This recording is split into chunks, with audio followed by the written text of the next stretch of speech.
President Donald Trump has confirmed the phone conversation between him and Nicolas Maduro some days ago, which made Nicolas Maduro to go into hiding for some days. According to the news, the conversation stated that Nicolas Maduro, you and your wife and your children, I am giving you people this time to evacuate that country and leave the power for the next person that really won the election in 2024 to take over office.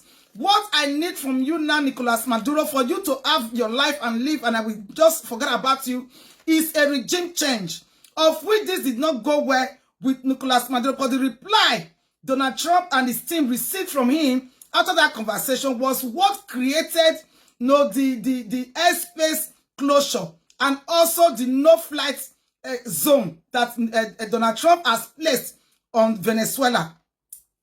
Nicolas Maduro has been ruling Venezuela since 2013.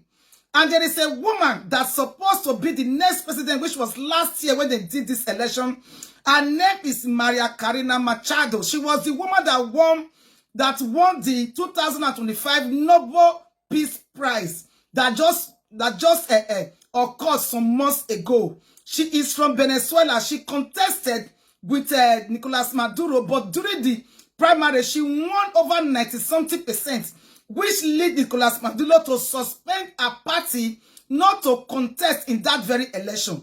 That was where the fight between this woman and Nicolas Maduro started. When Nicolas Maduro accused her of supporting international bodies to call her a criminal. Because why? Like, for example, now this very lady, Maria Corina Machado, is supporting Donald Trump for a regime change, and also supported Donald Trump, America, and even the United Nations, where they were looking for Nicolas Maduro to arrest him and all those bounty placed on his head. This lady, Maria Corina Machado, has always been in support. Even as I'm speaking now, she is under hiding because the government of Nicolas Maduro are after her. They want to arrest her, and she's hiding. She received this Nobel Peace Prize from hiding. She gave a statement, a press release from hiding. She is hiding, as I'm telling you now.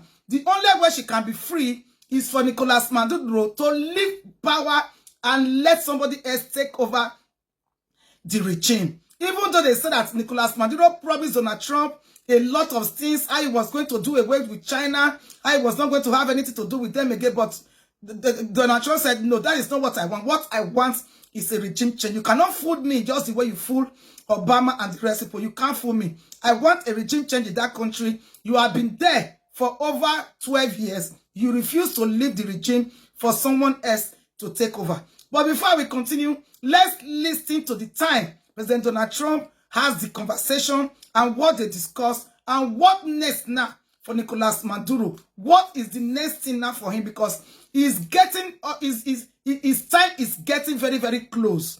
It's getting very, very close for them to capture him, just like what they do to Saddam Hussein. If he's very, very intelligent, and like I said yesterday, he's supposed to leave that country now. If not, he will be captured just like a chicken. His military that he said he has everywhere, they cannot stop the American military when they have decided to come for him, because they are not going to attack the whole Venezuela. They know how to get their target, and they know the right place to go and capture Nicolas Maduro. I pity his wife.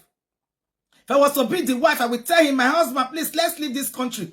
But the problem for Nicolas Maduro is that any country he goes now, that country is also at risk, because even in himself, in own life is at risk, because he is under a bounty of 50 million. He cannot trust anybody, even self. Cannot even trust anybody that person can be able to keep him safe without America getting to him. That is the problem now. But before I continue, let's listen to this news. President Trump speaking to Venezuelan President Nicolas Maduro and reportedly giving him a stern ultimatum: leave the country or else. But as far as potential military action against the South American country, Trump is keeping his cards close to the vest. We consider Venezuela to be not a very friendly country. They send millions of people, really, and probably a number in excess of that. And a lot of those people shouldn't be in our country, from jails, from gangs, from drug dealers, from all of the people that came into our country shouldn't have been in our country, causing a lot of problems. Does your warning mean that an air strike is imminent, or should we not read it that way? Don't read anything into it. Okay, joining us now is retired General Jack Keane, a Fox News senior strategic analyst. Good to have you on the program today, General. Obviously, the president hasn't explicitly said that regime change is the goal of the U.S. right now, but the Wall Street Journal editorial board made a very good point, laying out all the signals. We've closed airspace, all the warships, the naval fleet that's just in the Caribbean, not too far away from the country. How do you read these signs, and what do you think will happen over the coming days? Well, I think it's pretty evident that the president definitely wants a regime change there, and he's offering Maduro the opportunity to voluntarily do it, or he's likely to take some action. You know, presidents... As Washington prepares to launch land attacks inside Venezuela, according to the Miami Herald this morning, the White House warned strongman Nicolas Maduro to leave the country now to allow the restoration of democratic rule. Maduro and his family would be given safe passage if he agreed.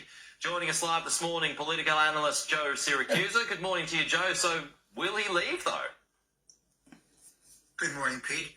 No, I don't think so. I mean, there's a $50 million bounty on his head, raised from $15 million earlier this year. He's been indicted in the Southern Federal Court of the District Court of New York for narco trafficking and all the rest of it. They can still nail him. What he wants is he wants global amnesty. You know, if he's going to go, he wants to go with his money, and he wants to make sure he doesn't get arrested anywhere, and Trump's not going to do that. This is the same phone call, by the way, that Saddam Hussein got. He was told to go to South Africa or someplace and get out of town. And anyway, the American battle group is waiting to go in. America has gone into Latin America a lot of times in the 19th and 20th century. This would be the first time in the 21st century. And, you know, this is what we call military diplomacy. They're going to do through military means what they haven't been able to do. In other words, they're not going to play nice anymore. Well, I mean, he has been linked to the cartels. I mean, would he be safe anywhere, wherever he went, Joe? Well, if he found a nice crooked country to go to, he'd feel very comfortable there. I mean, there are 100 nations that do recognize his government. 59 of them do not. And, I mean, there must be some other narco state that would be willing to have him along. I mean, he can go someplace with all of his money in his helicopter or whatever these people do when they get out of town. But no, he's going to be looking over his shoulder, and he's got a lot of enemies. Of course, he doesn't have a lot of troops. So what he's asked his troops to do is to go to the hills and fight the Americans guerrilla style. And, of course, America doesn't want to put troops on the ground, but Donald Trump has a Marine Expeditionary Force ready to go in and do what they have to do. So I think they will. You have to leave, or you will leave by force. And as I'm saying it, it's going to leave with force. So, and that force not go good at all, because you don't even get military. Which military want to face Donald Trump? Which military want to face America? Not just the military, want just kill them for nothing's sake, and they will still capture him. That is the worst of the fall, because he's about to be captured. For real, he's about to be captured. Because if the United Nations don't fair condemn Nicolas Maduro, it's time for him to leave. These are the people, they don't want to leave power. You have been ruling since 2013. It's enough.